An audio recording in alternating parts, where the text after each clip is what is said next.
మీ business ఎంత, మీ ప్రోడక్ట్లో ఎంత దమ్మున్నా సరే marketing plays a key role. ఇప్పుడు ట్రెడిషనల్ మార్కెటింగ్ చేసే రోజులు అయిపోయాయండి. So all we have is digital marketing. So digital మార్కెటింగ్లో we have lot of AI integrations అండి. సో మీకు ఏఐ ఎలా ఇంటిగ్రేట్ చేయాలనుకున్నా, తెలియకున్నా సరే, లేదు మీకు డిజిటల్ మార్కెటింగ్ సపోర్ట్ కావాలన్నా సరే, DJX acts as a one stop solution. లేదు మీ బిజినెస్కి మీకు మార్కెటింగ్ నేర్పించి మీ బిజినెస్కి మార్కెటింగ్ వ్యాలిడేట్ చేపిద్దామన్నా, so we will guide you throughout this process. All is you just need to contact the given mobile number or mail IDs on the screen.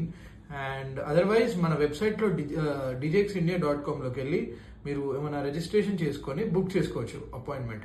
Otherwise మీకు email ID or mobile number display అవుతుంది కదండి screen పైన, ఆ number call చేసి you can validate your idea. మీ idea ప్రకారం we can customize, we can tailor made your digital marketing support and according to your needs. అందరికీ ఒకటే support ఉంటుందండి. Business by business digital marketing కూడా మారుతూ ఉంటుంది. సో మీకు డిజిటల్ మార్కెటింగ్ కావాలి అన్నా, నేర్చుకోవాలి అన్నా, so we'll act as a one stop solution for all your support. Thank you.